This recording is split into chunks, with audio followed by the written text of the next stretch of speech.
Today I'm going to be answering your questions about anything other than my physical address or credit card number, PIN number, all that personal stuff. But I will get personal in some cases, I'm sure, but it's going to be up to you and your questions. Thank you so much for joining me today. If you're here live, say hello to your friends here. If you're watching the replay, hashtag Team Replay in the comments section. Happy Sunday to y'all. Welcome to day 165 of the income stream. Let's do this. This is the income stream to help you achieve your dream, all while we keep it clean. This is the income stream. It's the kind of show where you can come and go, but then you leave inspired with no fee required. The income stream with Pat Flynn. Morning, y'all. Welcome in. Thank you so much. I just took a sip of coffee right now, and it's a little bitter. I think I left it sitting there too long as it was brewing. I was in the garden, tending to it, picking out a couple weeds here and there, and I think I forgot about it a little too long. So anyway, hope you're well today. Thank you so much for joining me. And if you have a question, type in the word question in all caps in the chat, followed by your question, of course. And if you happen to be a member here, thank you so much. And use the emoji, the question emoji, to get that too. Good morning to y'all. Hope all is well. Let's see here. Announcement. I had a lot of people ask me, who are we going to donate to, or what organization are we going to donate to in September? I don't know if you saw me on Twitter yesterday, but I've been really, really paying attention to and being grateful for the teachers in this world that are out there, especially during this time, to sort of ad hoc and on the fly pivot and work with what we have access to educate our kids today in this crazy world that we live in, with school coming up, and my kids are starting school next Wednesday. So I've been thinking a lot about that, and I want to dedicate September here on the income stream to teachers. And in fact, I'm going to try something a little bit different. All the super chats that come in, all the membership fees that come in, I'm going to donate to individual teachers who are spending pocket money to buy school supplies. And I've already started this on Twitter. You can see me already support a couple teachers who needed some headphones, needed some pens and things like that. And I'm going to continue to do that, hopefully daily, all the way through September, and whatever help that the Quaranteam can offer, not required obviously, but just know that super chats and membership fees next month are going to go to individual teachers, because I want to provide support for them, and we need to show appreciation because teachers are amazing and they're dealing with a lot of crazy stuff this year. So that's what we're going to do. Yeah, there we go. I saw a question come in way early on. Let's see. Couple questions. So one from Craig. I don't have it. Do I have it here? I think I do have it here. So let's just get started with these questions. In fact, before I do that, I need to go and put in the music so we can just chillax and have some fun. So big shout out to Harris Heller from Stream Beats for offering these for free, royalty free, no payments required. Just they're on YouTube, Stream Beats, and this is the lo-fi soundtrack or playlist. All right, I like that. I like that. Turn it down a little bit. Cool. Chat, let me know on the sound, and hopefully we're good. Okay, Craig here says, what are your ideas for making live streams more engaging for high school age students? So this is maybe a question coming from a teacher who is going to be doing some live streams or maybe some classroom related things to high school students. Or even if not, I think we need to know high school students. We need to see if we can capture their attention in different kinds of ways, right? Pattern interrupts are going to be really important, meaning how do we, in the middle of our live streams, perhaps change up the camera angle a little bit, right? Or maybe even add some background music like I just did. Changing it up, changing screen, sharing the screen to go back to you, to go back to the screen can be some really simple ways to do this. Even taking breaks every once in a while to share some maybe meme related things. And I know that the memes are big right now, and just kind of whatever you could do to make the kids laugh and have it be sort of more relevant to the times could be really helpful right now. But I'm just trying to imagine what I might do if I was a high school teacher or somebody trying to go live to high school students. I might play some games. I might insert some of the entertainment within the education. So edutainment is the kind of name of the game there, if that makes sense. So hopefully that helps. Whoa, did Pat put some Miracle Grow on his beard in that pic? No, literally just a black marker on Photoshop. That's it. Question, how can you build confidence in front of the camera? Great question, Elaine. Thank you so much. I think that I would recommend we just continue to go in front of the camera and practice, right? That's how we gain confidence. That's how I gain confidence behind the microphone. That's how I gain confidence on stage. And then also, if you can get in front of the camera and then have it be seen in front of people that you already know or that already support you, that can be a great confidence booster as well. So honestly, there's no magic formula other than to just continue to show up and get better. The truth is, if you don't get started, then there's no way to improve, right? There's no way to improve if you don't get started. All right, let's keep going down here. Question from Debbie. How many videos should be uploaded on launch day? For podcasts, I heard 3 would be ideal for day 1. Does the same theory apply for YouTube? Not as much. In fact, I think that I would much rather, if I have one video, maybe not even waiting to post the next one, but one video makes sense because attention spans on YouTube are far less. The nice thing about podcasts is once you get people in, they're in for a long time and they're in for good, right? They listen to much longer. They will binge watch or read or, listen to a bunch of your stuff. So I think it's more important specifically for podcasts than YouTube. But if you have a couple videos in the can, a couple on day 1, you don't have any subscribers to quote unquote annoy. I remember going live on YouTube and actually publishing recorded videos. They're quite often, and people getting a little overwhelmed with how many videos were there. But those were the subscribers who were used to the 1 video per week situation that I was offering. But I think if you have capacity to create a couple just to get people subscribed, that could work. But it's not as big of a deal as in the podcasting world. So I would say just get that video up as soon as possible, because the sooner you get that video up and running, the more likely it is that somebody's going to find it sooner and subscribe and get access and even watch your next videos. And then you can kind of train that audience to get really excited about upcoming videos that are coming your way. I saw a super chat coming up from the Destiny Show. Boris, thank you so much, and congratulations to you on your sponsorship. I'm not going to get into details, but congrats to you on your show and everything that's going on for that. Very cool. Question from Samson. I've been on both sides and would like your perspective. How would you negotiate your rates with event producers when you speak on stage? How would you negotiate with event producers with your fee on stage? So let's talk about it from both perspectives, right? So let me talk about it from the perspective of a speaker. So speaker and how much value you can offer. Right? One thing that I typically do is think about the kind of value that I can provide to the audience. If I'm going to be speaking at an event, I don't also just speak on stage and then leave. I'm there at the event and I'm mingling with the audience. I'm getting them comfortable with the event and having them feel welcome as well. I try to, what I can, share the kinds of reactions people have added to my talks before.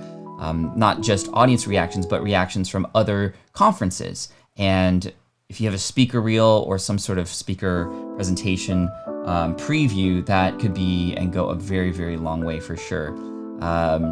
If you have the ability to share this event and potentially invite more people to it, that can be added in and baked into the value that you could provide as well. So those are a few things that I could do. And typically I start higher as well.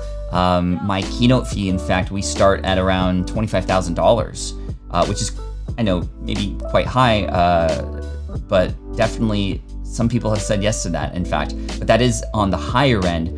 And then the normal route is some sort of negotiation. So I normally negotiate down to something like maybe even 15K. It depends on the event and if I'm traveling there and how much time it might take and if I'm creating a new presentation. But a keynote, I will start at $25,000 and then kind of negotiate down from there if it makes sense to do so.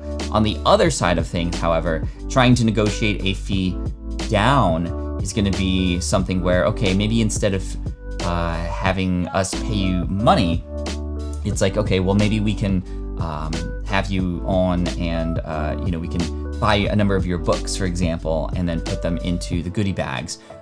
We can continue to promote your stuff afterwards. We can do a webinar to push more people into your programs, right? So instead of a keynote fee, there's other ways to offer something to the speaker, and that might come in the sense of exposure, long ongoing exposure even after the event. Some sort of JV partnership can go a really long way too. All right, let's keep going here. No question, but love your podcast with Karma Cashflow. I appreciate your wife, April. Thank you, Dr. Joella. That is in reference to one of the final questions that Karma, who is here with us as well, who asks, who do you want to thank for, or who has supported you more than anything? And it's my wife. With regards to my business, even though she's not in the business, she's definitely had a major part in it as support. Mandy says, what would you do when one of your mentors turns out to be a totally different person behind the scenes? I would just, number one, take a breath. I unfortunately, this happens. This has happened with mentors that I've met in person before too. We've seen it in the public eye with people like Ellen DeGeneres recently, having gotten a lot of backfire for the way she treats a lot of her people and guests. And that's just sad, right? Like you feel kind of duped, and you feel like it's not kind of what you expected. And I think the best thing you can do is just try to let go and move on, right? And try to find those mentors that will support you, who are indeed legit, both on the front end and in real life as well. So it's very easy to put up a front and be fake. And I think the most important thing is to, as us creators, because people will come to us and they will see us as a leader, is to be authentic all the way through. And although that might leave a few people out because it's like, oh, you might not like me because of certain things, well, then they're not going to like you for you. So just continue to be you as a creator, and hopefully you can find people who will see you as that authentic self. I'm so sorry that happened, though. All right.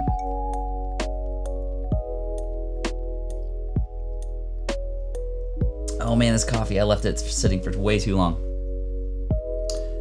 Surendra, hey Pat, do you think audience will accept you as a blogger when you don't have real experience other than some research experience, topics, business tips, leadership, passive income? If you don't have business experience and you're teaching business, it's going to be very difficult to prove yourself. And people want proof. Hey, how do I know that you're the real deal? How do I know that you're somebody that I can trust and listen to? That if I take this advice from you, it will actually work. So there's a couple things you can do. Number one, and you shouldn't do this, you shouldn't pretend to be somebody you're not, right? Don't promote fake results. Don't share things that you don't personally have your own experience with. So that's number one. So perhaps even rewinding, is it even worth putting effort and time into helping people with something that you haven't helped yourself with yet? That's number one. Number two, I think it's really important to understand that that you can still provide value even if you aren't an expert or don't have results yet. The example I like to use is my friend Adam Baker, who was massively in debt. I think nearly 6 figures in debt. However, he taught a lot of people how to get out of debt on manversusdebt.com. How did he do this? Why would people trust him if he himself was in debt? So number one, he was very honest and open about that. And number two, it was about the journey about getting out of debt and sharing the results along the way. So this is more of a journalistic type of approach, and it worked really, really well for him. John Michael Dornoff, just thank you so much for the super chat, my friend. Our kids started school last week. Thank you, Pat, for taking care of the teachers and all you do for us. I'm here for you. Thank you, John, for the super chat. Grandma Goody, thank you, Pat and friends. You helped me reach my goal of 100 YouTube subscribers by first anniversary. Congratulations, Grandma Goody. You are amazing. Keep up the great work. Thank you so much. Cool. Let's keep going here with some questions. These are great questions, by the way. Thank you so much. All right.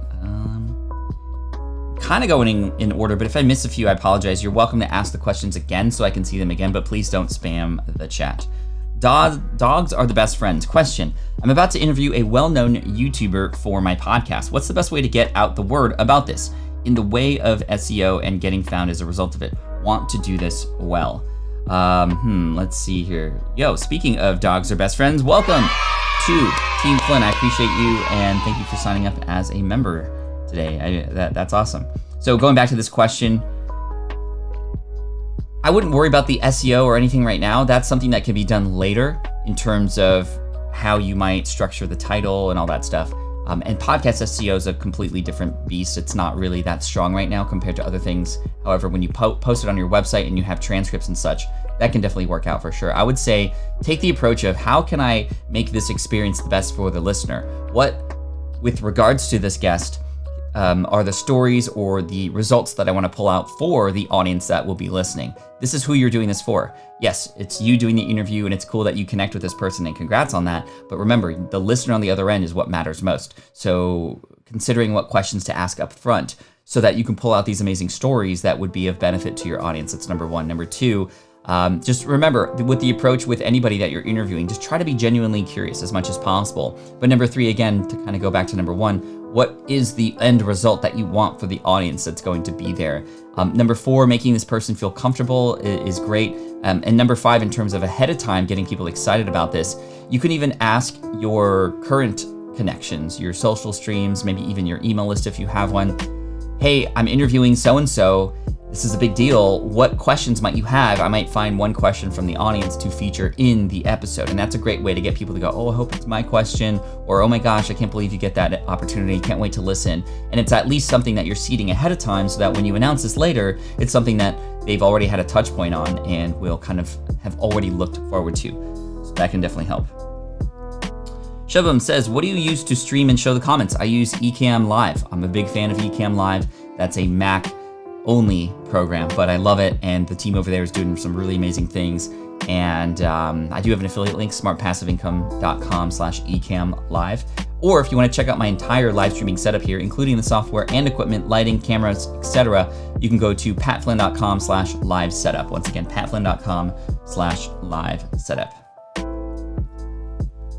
Question, can you create a YouTube channel but using other people's videos, like a Pinterest format? Yes, that is possible. There are, for example, Daily Dose of Internet is one that we've gotten in tune with in the family. If you watch Daily Dose of Internet, he always starts his videos, hello, and this is your Daily Dose of Internet, and it shows other people's cute little cat videos and other interesting videos on the internet that he compiles together.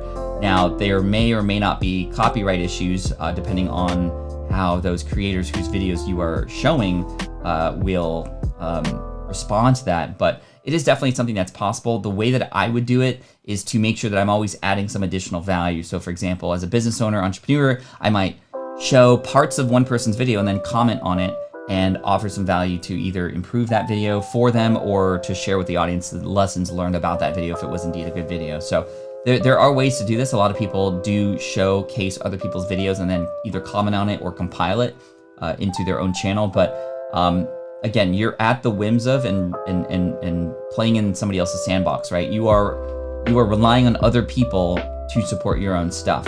And that's always a dangerous game to play, right? Because what if people stop doing that? Or what if there's some sort of copyright issue and that isn't something that you can control? So that's where it gets pretty difficult sometimes.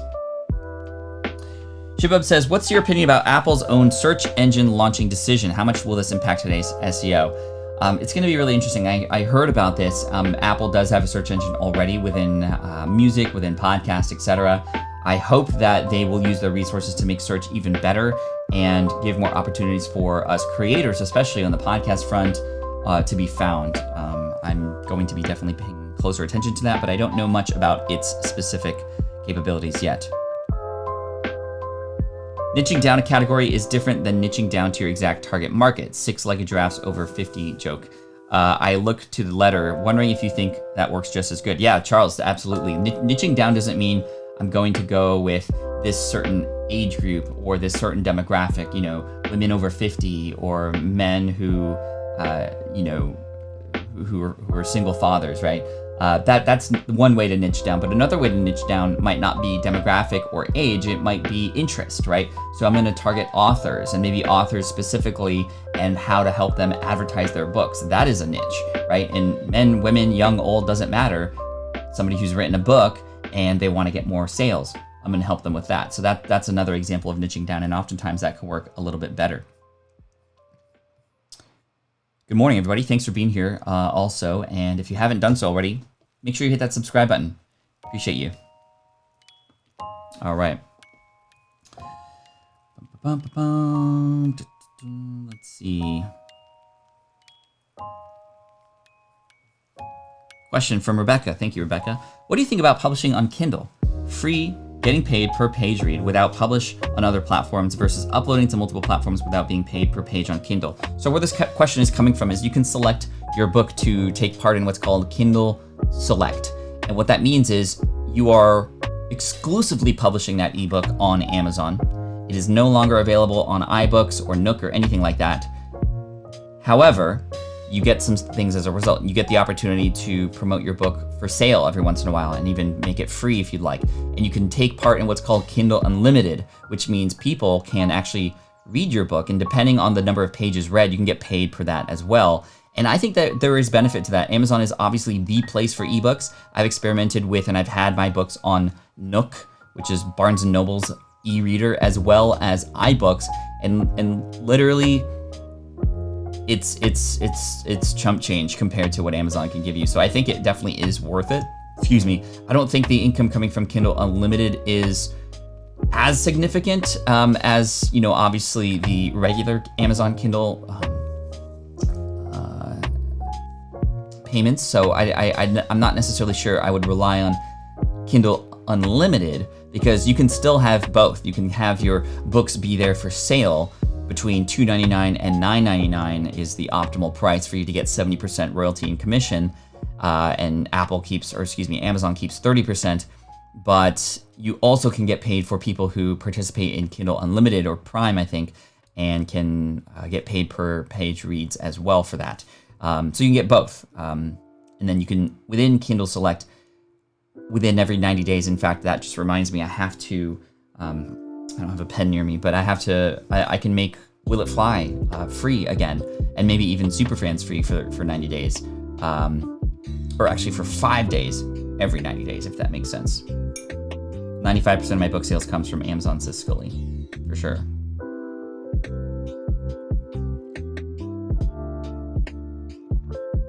Oh man, this coffee tastes so bad right now. I totally messed it up this morning. GTO says, have you seen the so-called mentors on all the YouTube ads lately? I wouldn't trust a single one of them. So slimy. Yeah, I'm not going to name any names, but there are indeed gurus and mentors out there. People, in fact, who I once thought were legit and then were not anymore. And I'm not going to name any names, but there's been a lot of videos and things like that about them recently. Stu, thank you so much for the super chat. I appreciate you. You're amazing.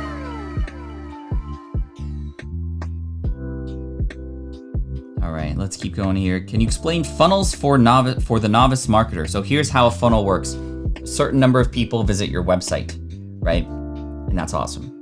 A certain number of those people will join your email list. That's awesome too. The ratio to visitors to people who subscribe to your list is called like a conversion rate, right? That percentage.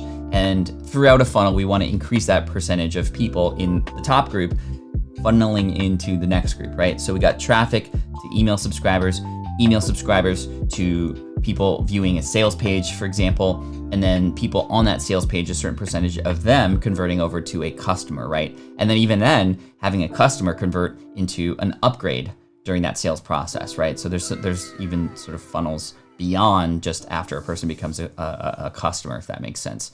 So that's really important to understand, because that is a system that we can create such that it can be set up even in a more automated fashion. But I do want to remind you that you don't want to just automate your entire business, because especially when it comes to building relationships, like I like to flip the funnel. And you've seen this in my book, Superfans, where it's the opposite. A certain number of people are people who just found you for the first time. And maybe some of them are customers, maybe not, but we need to convert them to active subscribers or active audience members. And that is going up, and that takes work. And that's why it's going up, because you're fighting gravity. It just doesn't happen automatically. We have to create moments over time that help people fall in love with our brand and fall in love with the content that we have to continue to come back. Some of them will then become members of our community, which takes work. Again, moving up the pyramid, less people, but we want to work on those conversion rates. And then finally, some of those will become super fans. And that's where I feel all businesses should be focusing on, is how do we climb this pyramid to get people to become super fans. Good questions, y'all. This is absolutely great. How are y'all doing, by the way, chat? Let me know if you're getting value from this. I just love to get that energy, and if you happen to want to offer that in the form of a thumbs up and a like, I appreciate that. Yeah, this is Sunday, y'all. We just chill out. You got the music in the background. Can you hear the music, by the way? Because I have my headphones down because it distracts me when I hear it on my end, but hopefully you are doing well. And again, I appreciate you for being here. How can I keep talking a whole half hour for a podcast if I'm doing it solo? Talk about stuff that you were that interested in talking about, right? What helps, however, is, and I know it's kind of like, wow, how can I talk for a half hour if it's just me? Well, remember, it's not just you, it's the person on the other end listening to you, so remember that as well. Number 2, think about how you might be able to break down that one topic into certain parts where you can tell stories, where you can offer case studies, where you can go deeper into a specific situation. So I think that would be really neat to do to help you go, oh, this 30-minute conversation, yeah, but I have 6 stories to tell, and you'll find that it actually goes by much faster than you think. In fact, when you do that, you'll actually go over the time quite often. So hopefully that helps. But yeah, definitely taking that one topic, breaking it down. Here's the story I want to tell here are the 3 points I want to make. You'll find that actually the time goes by really, really quickly. I think if you approach it as, oh my gosh, that's so much time, it's going to feel like you're just not going to have confidence in it versus, hey, I have this whole amount of time to discuss these things. That's awesome. What a great opportunity. Question from The Destiny Show. If you had to start everything from scratch, you had no books, no platform, no podcast, what would you do? What would you start? How would you do things differently? Cheers. Definitely, I would think about, okay, what small group of people can I become a favorite in as fast as possible? So I would have a lot of conversations, even though I don't have a platform. I would go into certain groups, try to have direct messages and direct contact with people so that I can understand more about what their problems are, their pains, their issues.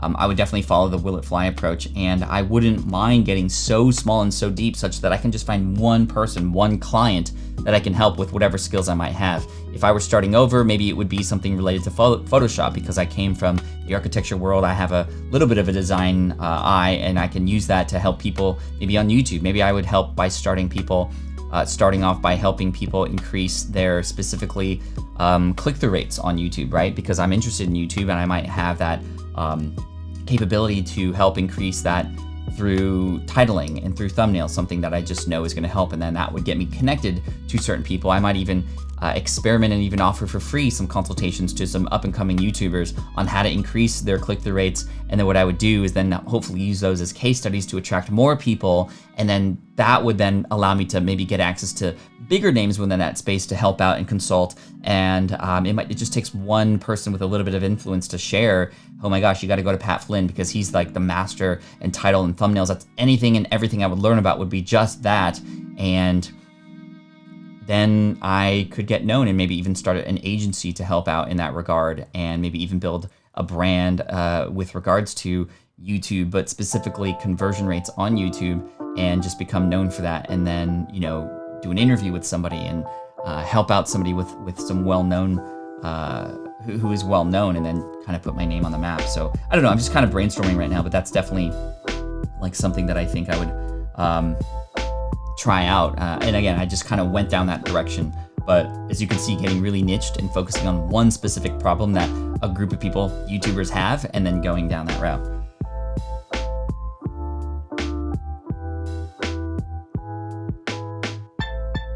Cool. Question from Peasant Uprising. Is blogging really dead or not fruitful in today's world? Should we focus more on podcasting instead? Blogging is not dead for sure. I think that if you have information to share that's very useful, no matter what content platform it is, it will be read. So a blog can definitely work. I just think that it's not as spotlighted today because there are different kinds of platforms as well. There's YouTube, there's podcasting, etc., live streaming. Blogging is just now one of several, but it still works. And I think that if you are a writer, especially for SEO purposes, a blog is still worth paying attention to for sure. All right, question. How to deal with negative reviews on Amazon? Book went from 4.5 star average to 4 star average because of one star review with no comments on review. Book ranks number 1 for word IIFYM. I'm not exactly sure what that means, Chris. Number 1, I understand, especially when there's not as many reviews, that the negative reviews, even if it's just the one star review, it's like, it sucks. It feels bad. It's like, oh my gosh, it could ruin everything, right? But on the other hand, you got to realize that that's just one person's opinion, so don't try to get so bogged down by that. There are ways to potentially report, but if there's no negative comment to go along with it, it's just one thing that has to be there. And in fact, over time, what's going to happen is you're going to see that the average starts to increase. And in fact, having a negative review here and there is actually a good thing. It makes it seem a little bit more real. It makes it, just like how in Japan, when they create these perfect looking gardens, they always put a couple weeds in here and there because there's just something to be said for having it be completely man-made and having some sort of perfection in there. It's not as real anymore. It's not as real world. And there's always that yin and yang, right? So I think that it's okay that it's there. Just now, let's try to focus on getting more actual reviews from readers. One thing to do is, and this is my favorite strategy for getting reviews, especially for Amazon or podcasts, is to just go out to your social channels and just ask who has read the book and what they've enjoyed about it, right? Without asking for reviews yet. This is a two-phase approach. Number one, ask people who has read the book, who has enjoyed it, and maybe following up with them. This is phase two, following up with them in a direct message, thanking them, maybe even in a video, right? A Twitter video or Facebook video in a DM or Instagram video, and just going, hey, thank you so much.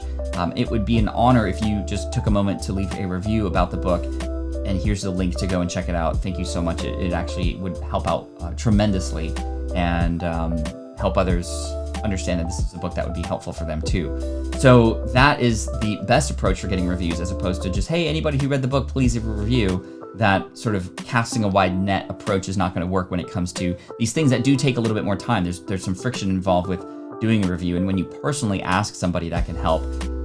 So yeah, it's just, that exists, and that's sort of the downside of the review system on Amazon and Yelp and other places. It's just something that exists, but focusing on, okay, that's there, but how can we gain more reviews from people who enjoy the stuff? This is why that approach is great, because you're asking people, hey, what have you enjoyed about the book? You know that when you ask for a review, there are people who will have indeed enjoyed the book. So there you go.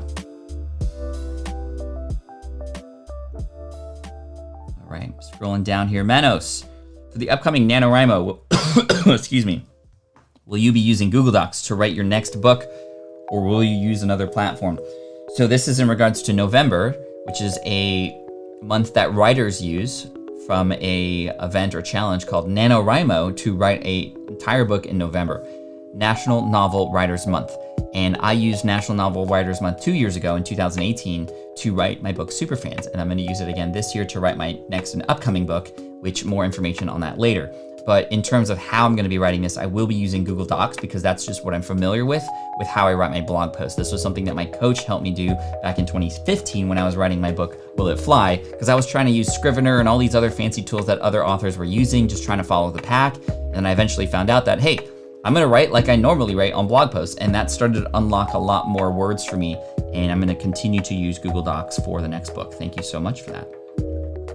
Destiny Show, what are 3 most important things that impact Apple new and noteworthy? How many reviews and listens will it take? Does it depend on subcategory like leisure or video games?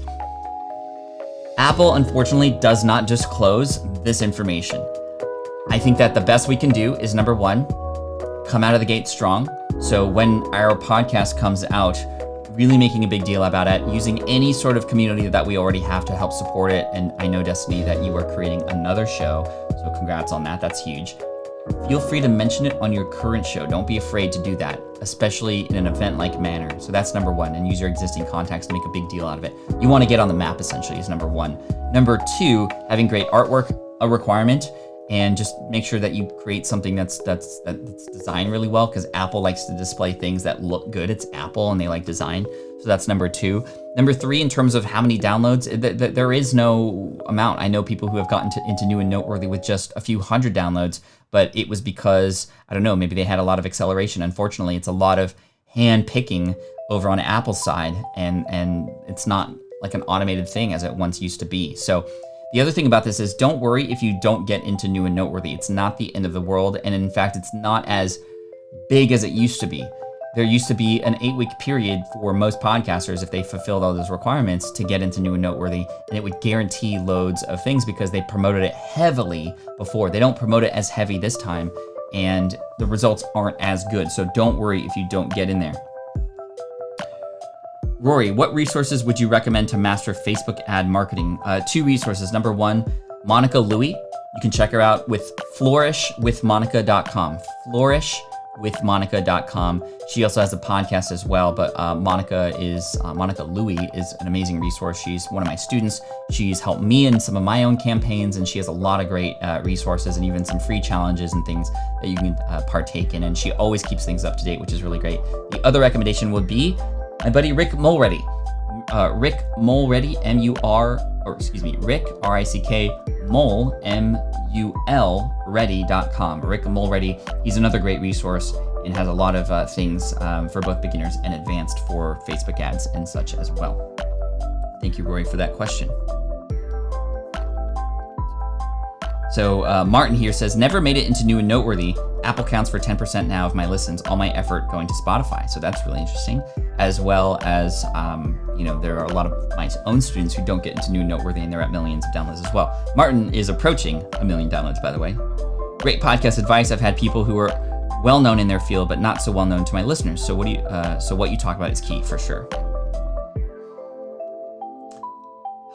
Gotta drink this coffee, even though I messed up on it this morning.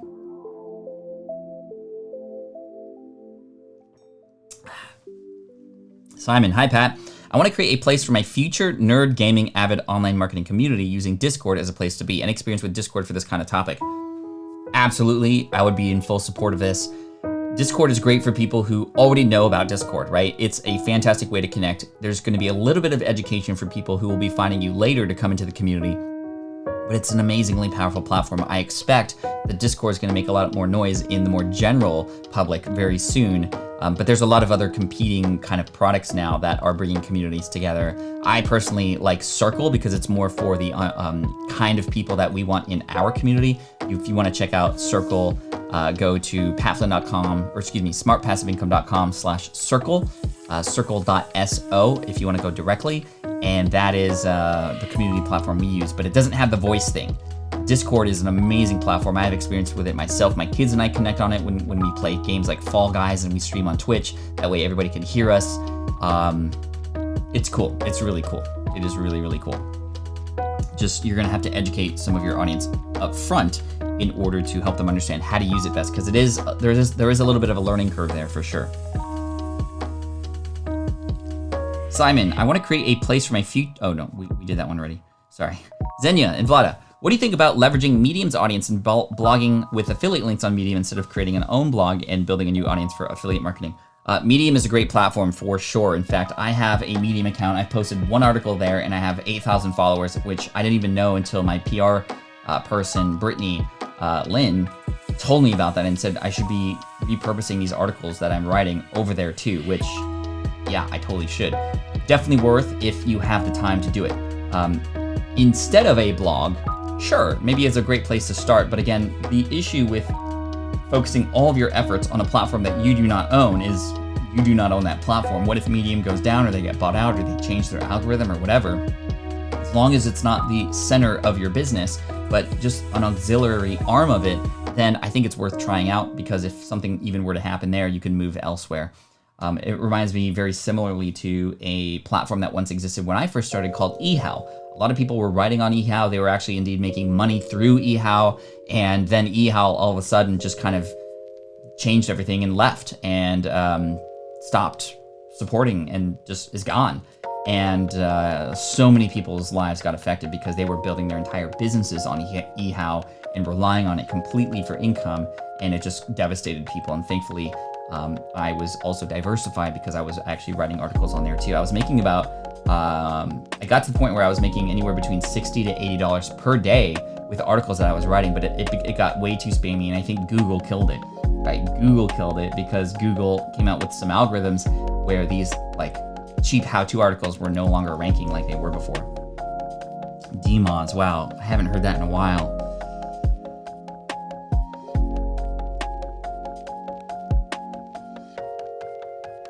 Cool.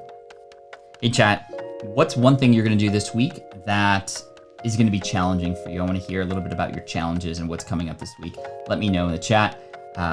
Just wanna give you a shout out and give you some good vibes for that. Cool, let's keep going. Thank you for listening to the podcast. I've listened to your podcast for years. Tons of ideas of ventures, processes, and content creation. What are your top 3 passive income ventures based on what you've seen over the years? So, I mean, we could go several different routes, right? But I think the most important thing is that, like, number one is like solve people's problems, right? That is the start. That is the beginning of how you create these passive income opportunities. And please note that passive income is the final part of the process. It's going to take a lot of active work, a lot of active income. This is not a get-rich-quick thing. However, we can get quicker with earning an income. And it's going to start with being a little bit more active, starting with maybe getting one client or helping a group of people out more manually, maybe even in a more group-like fashion, but it's going to take some time. And then you can get to the point where you can become passive, where you start to activate either certain software or even hiring people or focusing on those processes to take yourself out of the process as much as possible. So that's kind of how it works. I will say, there's a lot of different ways to do it. I like online courses to help solve problems for sure. I like affiliate marketing because I can solve people's problems without actually creating a product. And then I think, ads and sponsorships, that's sort of a third way to do it, but you need an audience first in order to do that. And so this is why platforms are not the answer for passive income. Platforms are the mechanism by which you build an audience, you build trust, you get people to know, like, and trust you, and therefore you can then launch something on top of that, if that makes sense. Ooh, good stuff. All right, just kind of skipping around again. I'm sorry I'm not able to get to everybody's question today. Let's see, start at Flame. How do you define the content for blog, podcast, and YouTube? Do you have any strategy? Yeah, write about, talk about, record about the things that your audience is gonna be most interested in. So what are they asking for, or what topics would pique their curiosity and help them the most? Or number two, just what do you know they need information about? And then finally, within that content, how do I hook them into it? And then number two, how do I deliver and over-deliver on that content? But it just starts with, like, I don't want to guess. I hate guessing in my business. I want the best chance for things to do well. So I do the research. I figure out what people want to know about, right? And then I just kind of build it from there. And still, even though I do the research, it may not hit like I wanted to, but with that research over time, because this is a numbers game, you're going to increase the chances of you hitting the mark, building that audience, getting people to come back.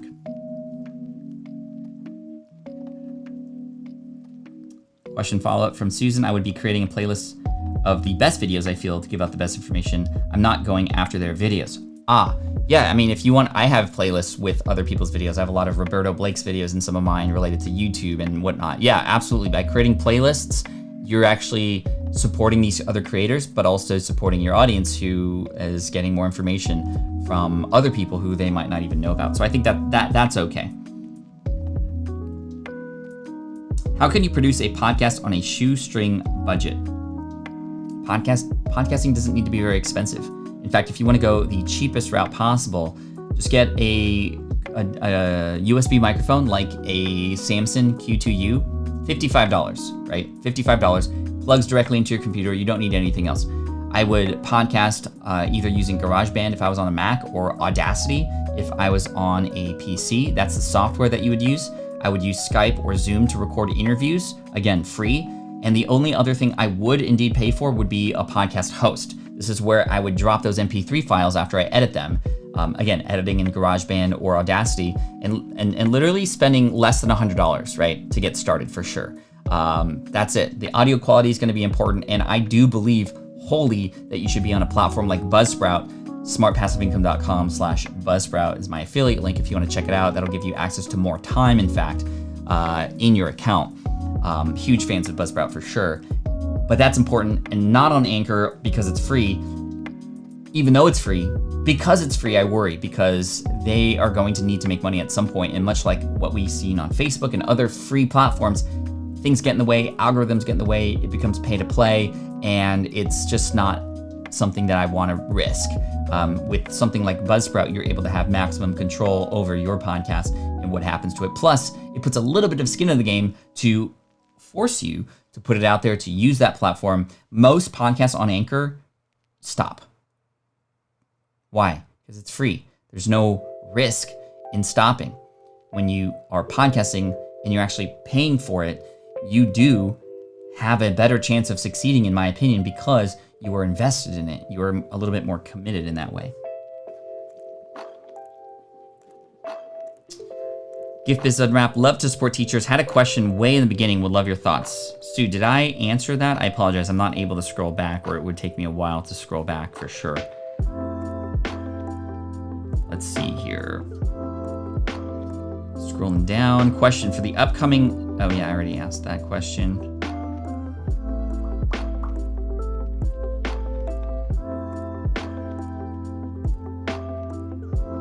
GTO, how will you go about choosing the individual teachers to support in September, Pat? The Wheel of Names, LOL.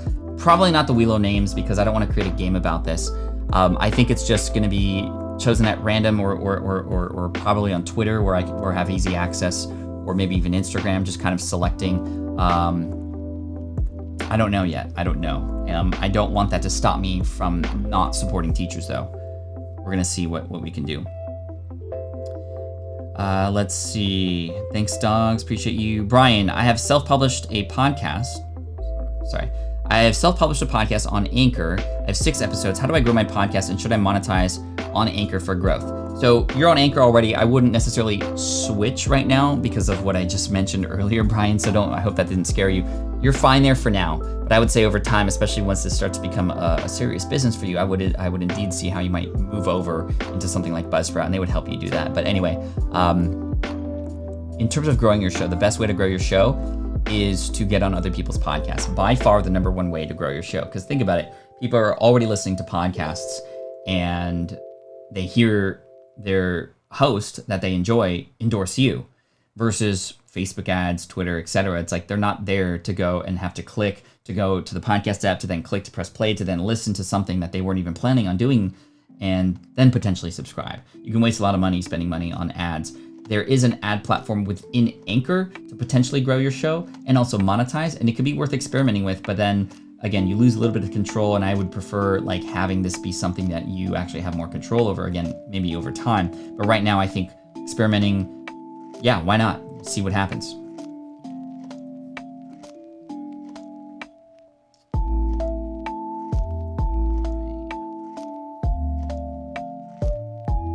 John, what are your thoughts on .com domains? Are they necessary these days, or will having one of the alternatives work? The website address I want has a .com parked by someone.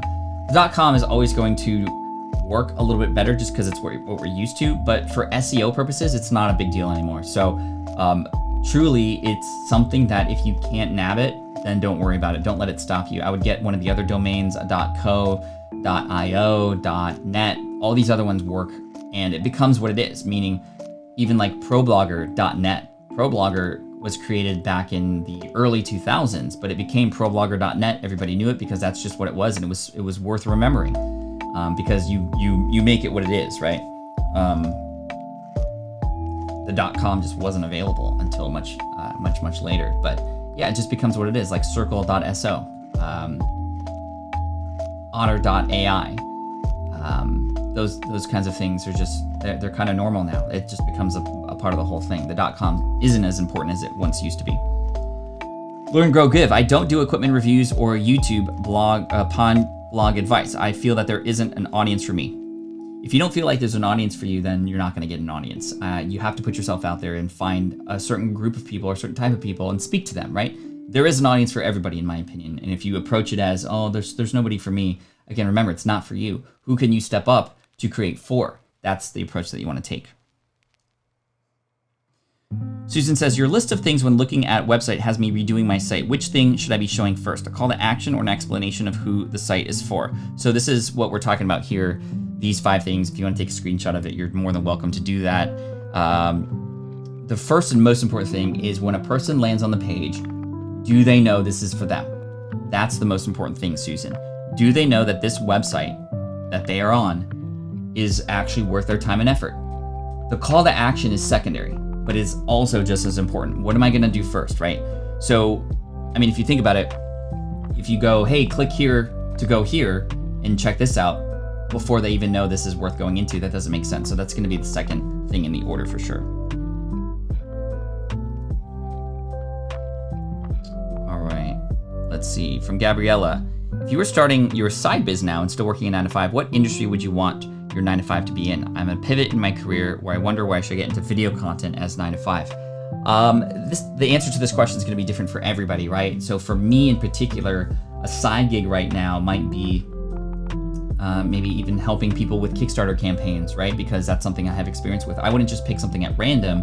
I would pick something that I know I have experience with that other people want to know or need help about. So I had mentioned YouTube thumbnails and titles earlier, where I can just on the side create some Photoshop stuff for people who have thumbnails and things that they want to do.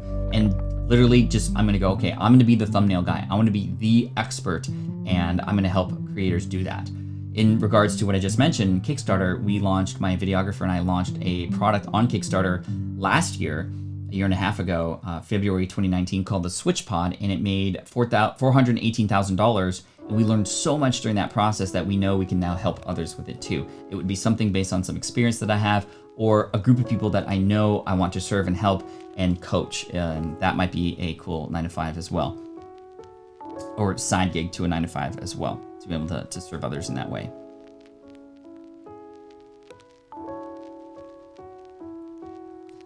Cool. Dole Whip Dad, could you discuss SEO for blogging? If not now, on an income stream, maybe for later. Thank you, Dole Whip Dad. Yeah, I mean, SEO, I don't go super deep into it. I think SEO is absolutely important, especially for blogging and YouTube. But what I would say is, number one, keywords. Keyword research is part one, understanding what keywords people are using and typing in to find that kind of information. And number two, having the title and the description of that thing include the keyword in the first paragraph, hooking people into why they are there. Remembering that when people are typing in something to search, they're looking for a specific answer. How can I, in the first paragraph of that blog, make sure that they know they're going to get the answer here and why they need to stick around, or what the consequences would be for leaving. And then finally, just even throughout the article itself, mentioning secondary or tertiary keywords. A quick way to know what those keywords are to type in that primary keyword into Google, scroll all the way to the bottom, and seeing what else people are searching for, including some of those keywords that make sense there to include. Don't just include them in keyword stuff, because that's not a cool approach. But just doing that will help Google understand that this is a relevant article to that particular topic. And then finally, backlinks, meaning create stuff that's so valuable that other people will not want to, write a similar article, but they would much rather link to your stuff. This is what happened with my podcasting tutorial. People just saw that I put so much time and effort into it that it wasn't worth them teaching people how to podcast. It was worth them to just link to my stuff because it was that helpful. Cool. Sean says, there's some friction involved. Mind blown. Yes, I hadn't thought of it that way before. This is a great way to approach many areas. How might I reduce the friction involved with blank? Indeed, right? That's what we want to reduce, the amount of friction. When it comes to the physical product that we created, the Switch Pod, we literally were thinking of, okay, well, what's a little friction that we can make a little bit smoother? And we literally took this friction of opening a tripod and literally made it smoother in our product, right? Any software does the same thing. This friction of keyword research. Okay, let's create a software to help make that easier and make it smoother. So reducing the friction. And then when it comes to your workload, how are you going to reduce the friction in what it is you do? We often, as entrepreneurs and business owners, and even just people, try to overcomplicate things. We add friction where friction is not needed. Friction is energy. Friction is heat that doesn't necessarily need to or want to be there. So let's remove it as much as possible. And where can we WD-40 our brand, right? Where can we WD-40 our brand? Simon says, when having an English website, would you create landing pages or posts in LinkedIn in your mother language, not English, in addition to? So if you have an English website, I think having English, everything makes sense. And I would think that if the issue is that if you create a landing page in a non-English language, when they go and get information from your website later, it's in English, it might not just be, it's not gonna work out. So you can have different versions of your website, for example, and translation buttons. Google and I think other plugins can allow you to create, I don't know how accurate they are, but you can have different buttons at the top of your webpage that, for example, can translate to that mother language for you automatically without having to, in fact, create two different versions of something. And that could be an interesting play as well. I don't know how that may or may not affect SEO, but that could work out pretty well. I'm not quite sure. All right, lots of new questions coming in that likely I'm not able to get to. I apologize because I'm still just kind of going through here. It's a great question from Nadine. How do you find something to talk about every day? there's so many things, right? And although it might seem like there's a limited number of things to talk about, there isn't, because I can talk about the same things in different kinds of ways. I can tell different stories about certain things that I've maybe talked about before. And number one, there's always going to be new things and questions that come up, right? And so this is how I'm able to continue this 165 days in. I mean, you even just think about here. There's a plethora and a wide variety of questions coming in even just today, and it would behoove me not to understand that there's just an unlimited amount of things available for me to talk about. So that encourages me, because I think a lot of people go, oh, there's only so much I can talk about. Yeah, but there's so many different ways that you could talk about that limited amount of stuff.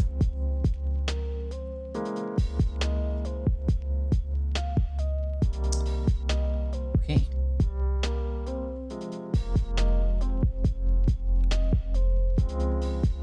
Let's keep going here. I want to get to the part where y'all were sharing kind of what you're up to very soon. Let's see.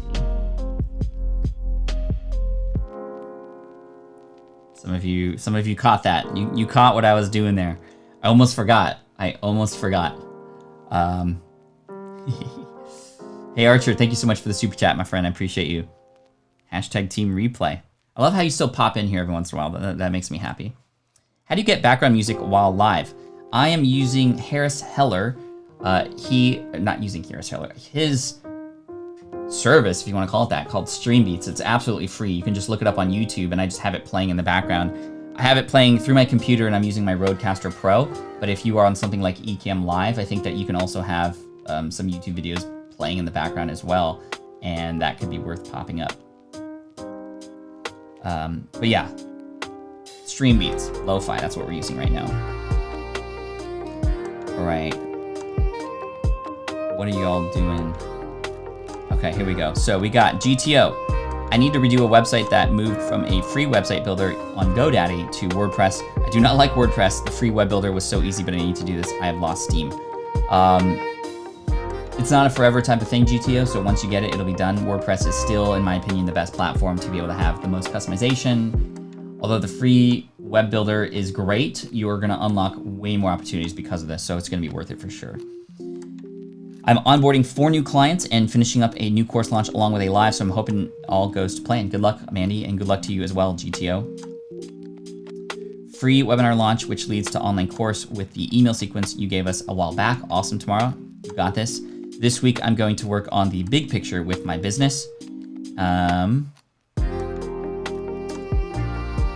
Yeah, this is all great because, you know, when you do this work, kind of like butterfly effect, this work will lead to something else, which will lead to something else, which will lead to something else. So, awesome. Yo, Dr. Joella, you just gave me a great idea. It might be fun every day if I remember. And again, I'm adding more things to my plate. I have the Behoove, I have this, what I'm about to share. It might be fun in the community chat in the members only area for those who are green named here on YouTube. If somebody can pick a secret word every day, and I have to include that word in some way, shape, or form on the live stream. I actually, in fact, used to do that when I would speak live and on stages, and I was with my friends who also were speakers. We would go, okay, the secret word is marshmallow. Like, you have to add in the word marshmallow into your presentation somehow. And it was just really funny because we would all be backstage listening to the other person, like waiting for it the entire time. So I think I'm gonna do that. That's pretty fun. I think I want to add a secret word in there. So I just added butterfly in for you, Dr. Joella, but maybe we can do that. But we'll see.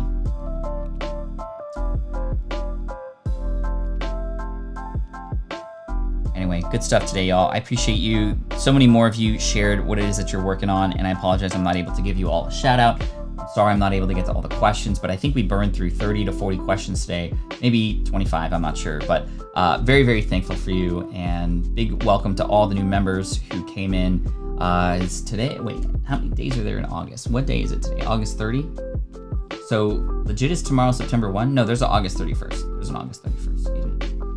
September 1, starting Tuesday, we're gonna do Teacher Appreciation Month here. Otorhinolaryngologist. or no matter what you do, just remember that there are people in this world that you need to serve, and they are there waiting for you. And it's going to be you who can step up and be the voice for them, who can become the go-to resource. And this is where we start to build this audience and potentially even super fans, so that no matter what who you are or what you do, you can serve people. There's 7 billion people in this world. You can find 1,000 people to be true super fans who can support you. And 1,000 people times $100 a year, there's your 6-figure business right there. So you got this. You got this, yo. Keep up the good work, everybody. Have an amazing Sunday. Thanks for joining me today. I appreciate you so much. And we're going to keep it going. We're going to keep it going.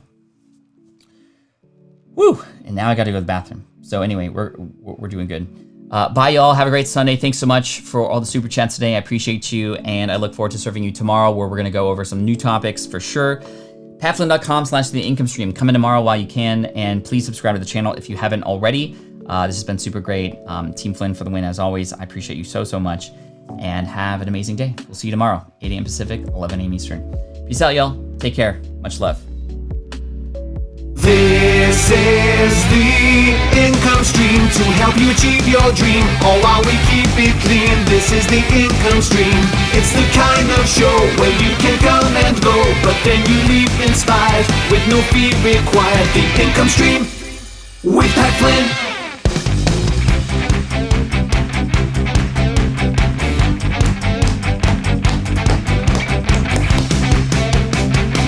Thanks, Rex. Thanks, everybody. I appreciate you being here. Manny, Martin, Jess Sampson, AV. You're all amazing. And you're all amazing. I look forward to seeing you tomorrow. Peace out, y'all. Much love.